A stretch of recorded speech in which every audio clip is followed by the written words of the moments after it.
Hi friends, ఈ వీడియోలో 7 డేస్లో లద్దాఖ్లో నుబ్రా వ్యాలీ, తుర్తుక్, ప్యాంగ్యాంగ్ లేక్, హన్లీ ఏరియాస్ని తక్కువ బడ్జెట్లో హిమాలయన్ బైక్ రెంటల్ తీసుకొని ఎలా కవర్ చేయొచ్చో చెప్తా. అలాగే షేర్ ట్యాక్సీ డీటెయిల్స్ కూడా వీడియోతో పాటు ఇస్తా. సో వీడియో లాస్ట్ వరకు చూడండి.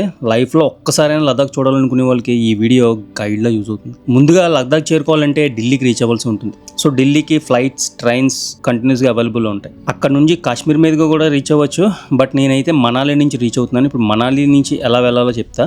ఢిల్లీ నుంచి ఓవర్ నైట్ ట్రావెల్ చేసి మనాలికి రీచ్ అవుతాం. ఆ రోజు మనాలికి స్టార్ట్ అవడం అవ్వదు కాబట్టి ఆ రోజు మొత్తం మనాలిలోనే స్టే చేయడం బెటర్. మాల్ రోడ్ దగ్గర లదాఖ్కి వెళ్ళే ట్యాక్సీస్ అవైలబుల్లో ఉంటాయి. సో ఆ రోజే మాట్లాడుకోవాలి. ఈ ట్యాక్సీస్ నెక్స్ట్ డే మార్నింగ్ 6 కల్లా స్టార్ట్ అయిపోతాయి. మనాలిలో కూడా మీకు 500-600లో మంచి రూమ్స్ దొరుకుతాయి. సో మాక్సిమం ఆన్లైన్ వెబ్సైట్లో అగోడా, మేక్మే ట్రిప్ వీటిలో చెక్ చేసుకుంటూ ఉండే తక్కువ రేట్లో మంచి డీల్స్ ఇస్తూ ఉంటారు వాళ్ళు. సో ఈ వెళ్ళే ట్యాక్సీస్లో ముందు సీట్కి అయితే 3,000 రూపాయల వరకు ఛార్జ్ చేస్తున్నారు. మిడిల్ సీట్ అయితే 2 నుంచి 2,500, బ్యాక్ సీట్ అయితే 1,500 నుంచి 2,000 వరకు ఛార్జ్ చేస్తారు. సో మనాలి నుండి లేకి 470 కిలోమీటర్ల జర్నీ ఉంటుంది.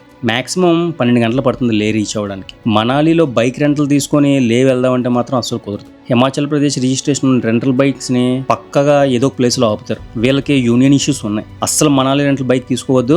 ఒకవేళ మీ ఓన్ బైక్ వెళ్తే మాత్రం నో ప్రాబ్లం, ఎవరు ఆపరు. నేను ఏప్రిల్ 15న మనాలి నుండి షేరింగ్ ట్యాక్సీలో వెళ్ళా. ఆ రోజు సర్చు వెళ్ళే రూట్ మొత్తం స్నోతో బ్లాక్ అయిపోయింది. జాన్స్కర్ దగ్గర కూడా స్నో ఎక్కువగా ఉంది. ట్యాక్సీ డ్రైవర్స్ ఎక్స్పీరియన్స్డ్, అలాగే వాళ్ళ దగ్గర చైన్స్ కూడా ఉంటాయి. అందుకే సేఫ్గా ఈవినింగ్ కల్లా లే రీచ్ అయిపోయాం. ఇక లే రీచ్ అవ్వగానే ఫస్ట్ చేయాల్సిన పని ఏంటంటే పోస్ట్ పెయిడ్ సిమ్ తీసుకోవాలి. ఎందుకంటే మన సిమ్స్ అక్కడ పనిచేయవు. ఒకవేళ మీది పోస్ట్ పెయిడ్ సిమ్ అయితే ఏం ప్రాబ్లం ఉండదు. ఇది సెన్సిటివ్ బోర్డర్ ఏరియా అవ్వడం వల్ల సెక్యూరిటీ రీజన్స్ కోసం టెలికాం సర్వీసెస్ కంట్రోల్ చేస్తున్నారు. నేనైతే ఎయిర్టెల్ సిమ్ తీసుకున్న 400 రూపాయలకి. బస్ స్టాండ్ దగ్గర ఉంటుంది షాప్. ఇక లేలో స్టే గురించి చూసుకున్నట్లయితే 500 నుంచి హోటల్ రూమ్స్ స్టార్ట్ అవుతాయి. నేనైతే ఫస్ట్ 600 రూపాయలకి మిర్వెల్ అనే హోటల్లో దిగా. చాలా బాగుంది హోటల్. ఇంకా తక్కువలో బడ్జెట్లో స్టే చేయాలనుకునే వాళ్ళకి హాస్టల్స్ ఉంటాయి. అందులో బెటర్ లే హాస్టల్. జస్ట్ 290 రూపాయలకి ఇందులో బెడ్ బుక్ చేసుకోవచ్చు. బడ్జెట్లో ఈ లే హాస్టల్ చాలా బెస్ట్. ఎందుకంటే నాలాగా మీరు కూడా సోలో ట్రావెలర్స్ అయితే ఇక్కడ చాలా మంది పరిచయం అవుతారు. సో వాళ్ళతో షేరింగ్లో బైక్ మీద కానీ ట్యాక్సీలో కానీ వెళ్ళొచ్చు. ఇక షేరింగ్ ట్యాక్సీస్ ప్రైస్ చూసుకున్నట్లయితే మహీంద్రా జైలో, స్కార్పియోకి అయితే 25,000 ఛార్జ్ చేస్తారు. 4 మెంబర్స్ టు 5 మెంబర్స్ వరకు వెళ్ళొచ్చు. అలాగే ఇన్నోవా అయితే 7 సీటర్, దానికి 26,500 ఛార్జ్ చేస్తున్నారు.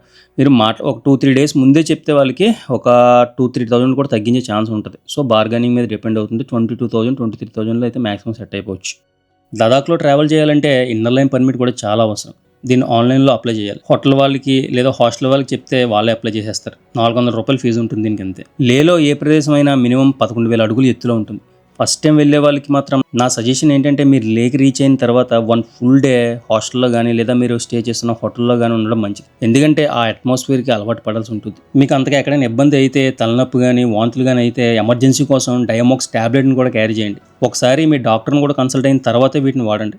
అత్యవసరం అయితే కానీ ఈ ట్యాబ్లెట్స్ వాడద్దు. అందరి బాడీ కండిషన్, హెల్త్ కండిషన్ ఒకలాగా ఉండవు కాబట్టి కొంతమందికి ఇబ్బంది అయ్యే ఛాన్స్ ఉంటుంది. ఎందుకంటే హై ఆల్టిట్యూడ్ కాబట్టి అక్యూట్ మౌంటైన్ సిక్నెస్ మాత్రం అవుతుంది పక్కా. ప్రతి ఒక్కరికి ఒక చిన్న 10% అయినా అవి ఛాన్స్ ఉంటుంది. సో ఎమర్జెన్సీ కోసం మాత్రమే ఈ డైమాక్స్ ట్యాబ్లెట్ని వాడండి. ఢిల్లీ నుంచి లేక్ ఫ్లైట్లో కూడా వెళ్ళొచ్చు. అది టైంని బట్టి 3,500 నుంచి 6,000 వరకు ఉంటాయి టికెట్స్. సో చూసుకొని వెళ్ళొచ్చు. లేలో చాలా బైక్ రెంటల్స్ ఉంటాయి. 90% హిమాలయన్ బైక్స్, స్కూటీస్ మాత్రమే దొరుకుతాయి. హిమాలయన్ బైక్కి పర్ డే 1,300, అలాగే స్కూటీకి 800 రూపాయలు ఛార్జ్ చేస్తారు. సో ఏ టైంకి తీసుకున్నా ఈవినింగ్ 8 కల్లా ఇచ్చేయాలి బండి. ఎక్కువ రోజులు తీసుకుంటే బైక్ మాక్సిమం 1,100 వరకు మాట్లాడుకోవచ్చు. మేము అలాగే మాట్లాడుకున్నాం. ఈ బైక్ రెంట్లకు సంబంధించి క్లియర్ ఇన్ఫర్మేషన్ ముందు అప్లోడ్ చేసిన వీడియోస్లో ఉంటుంది. ఆ వీడియోస్ అయిపోయిన తర్వాత వెళ్ళి చూడండి ఒకటి. ఇక లేలో డే 2 కొన్ని లోకల్ టూరిస్ట్ ప్లేసెస్ ఉంటాయి. స్కూటీ రెంటల్ తీసుకుంటే బెటర్. 800 రెంటల్ తీసుకొని 200 పెట్రోల్ కొట్టించుకుంటే మొత్తం కవర్ చేసేవచ్చు. లోకల్ ప్లేసెస్లో ఫస్ట్ హాల్ ఆఫ్ ఫేమ్కి వెళ్ళండి. ఇండియన్ ఆర్మీకి సంబంధించిన ప్లేస్.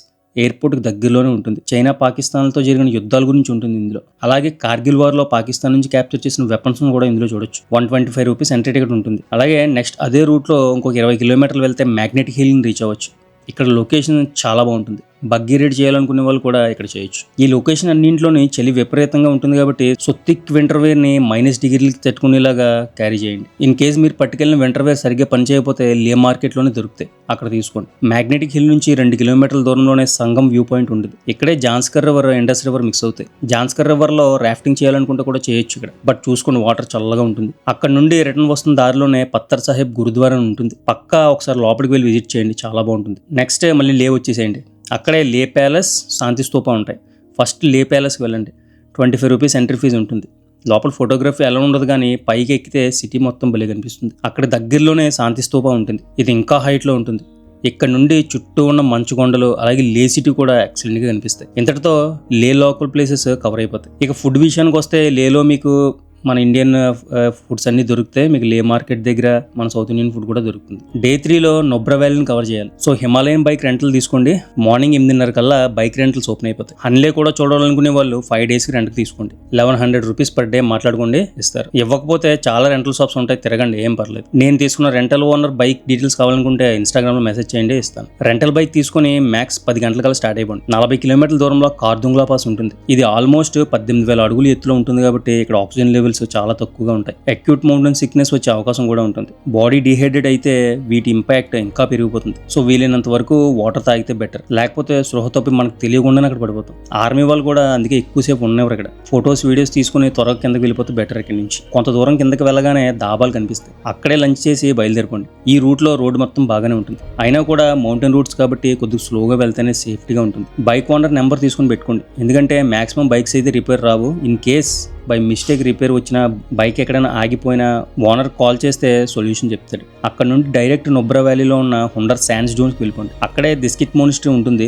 దాని తర్వాత కవర్ చేయొచ్చు. హుండర్ శాండ్ డ్యూన్స్ ఉన్న లొకేషన్ చాలా బాగుంటుంది. చుట్టూ మంచు కొండల బ్యాక్ డ్రాప్, మధ్యలో శాండ్ డ్యూన్స్, అలాగే కొత్త రకంలా కనిపించే క్యామెల్స్ అన్నింటిని చూసినప్పుడు భలే థ్రిల్ ఫీల్ అవుతారు. అక్కడే కొంత టైం ఉండి కొద్దిగా ముందుకు వెళ్తే హుండర్ విలేజ్ ఉంటుంది, అక్కడ హోమ్ స్టేస్ ఉంటాయి. ఈ Firoz home stay better option అండి ఇక్కడ, ఎందుకంటే మేము 5 వెళ్ళాం కాబట్టి పర్ హెడ్ 850 రూపీస్ ఛార్జ్ చేశారు. నైట్ డిన్నర్, మార్నింగ్ బ్రేక్ఫాస్ట్ కూడా ఇంక్లూడ్. రూమ్స్ కూడా చాలా బాగున్నాయి, బెస్ట్ ఆప్షన్ ఇది. ఇంకా చాలా హోమ్ స్టేస్ ఉంటాయి, max 1000 rupees per head charge చేస్తారు.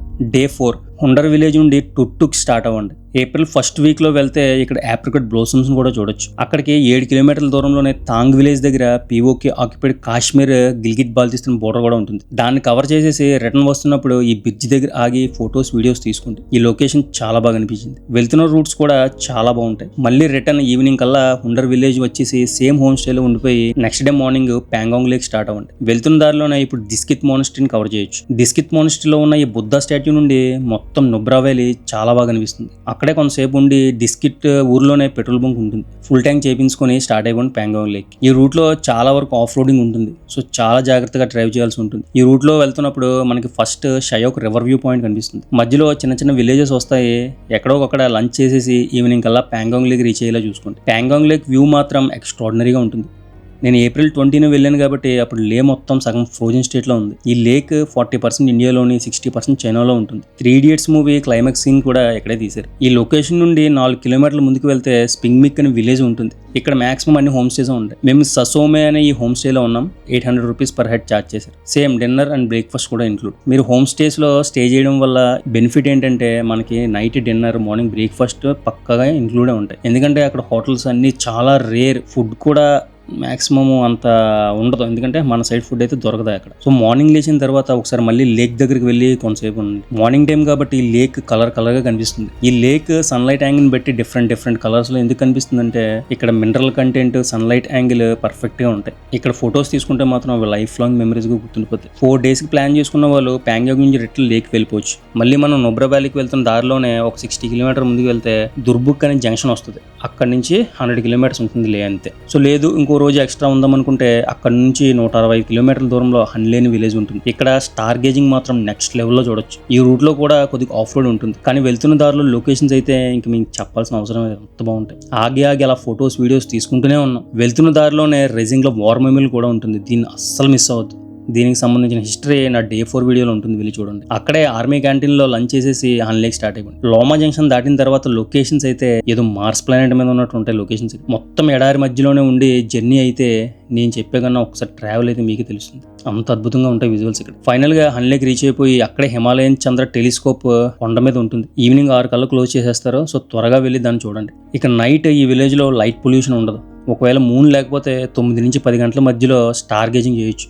మిల్కీ వే మొత్తం ఎక్సలెంట్గా కనిపిస్తుంది. ఇన్ కేస్ మూన్ ఉంటే నైట్ 2 గంటలకి మూన్ పొజిషన్ మారిపోతుంది కాబట్టి అప్పుడు ఇంకా బాగా కనిపిస్తుంది మిల్కీ వే. ఈ ఇమేజెస్ అన్ని సోనీ కెమెరాతో తీసిన ఒరిజినల్ ఇమేజెస్, మన కళ్ళతో చూసినప్పుడు కూడా ఇలాగే కనిపిస్తుంది. ఈ స్టార్ గేజింగ్ కూడా లైఫ్లో ఒక్కసారి ఎక్స్పీరియన్స్ చేయాలి. హన్లేలో కూడా 1000 రూపీస్ పర్ హెడ్ ఛార్జ్ చేస్తున్నారు ఈ హోమ్ స్టేలో. Same dinner and breakfast include. ఈ హన్లే అనే విలేజ్ చాలా చిన్నది కాబట్టి ఇక్కడ హోటల్స్ చాలా తక్కువగా ఉంటాయి. సో మాక్సిమం హోమ్ స్టేసే ప్రిఫర్ చేయండి. ఇంకా నెక్స్ట్ మార్నింగ్ లే స్టార్ట్ అయిపోయింది. 270 కిలోమీటర్ల డిస్టెన్స్ ఉంటుంది హన్లే నుండి. ఈ రూట్ లో ఆఫ్ రోడింగ్ ఏమి ఉండదు. పెట్రోల్ ఏమైనా తక్కువగా ఉంటే హన్లీలోనే బ్లాక్లో అమ్ముతారు కొట్టించుకొని పెట్రోల్. హన్లీ నుండి వెళ్తున్న దారిలోనే న్యూమా అనే ఊర్లో పెట్రోల్ బంక్ ఉంటుంది. ఒక 80 కిలోమీటర్ల డిస్టెన్స్ ఉంటుంది హన్లీ నుండి. మేము ఒక 3 లీటర్లు హన్లీలోనే కొట్టించుకొని మిగతా న్యూమా పెట్రోల్ బంక్ లో కొట్టించుకున్నాం. ఇక అక్కడ నుండి డైరెక్ట్ లేక్ రీచ్ అయ్యేసరికి ఈవినింగ్ అయిపోతుంది. కొంత లగేజ్ ని హాస్టల్లోనే మేము వదిలేసాం.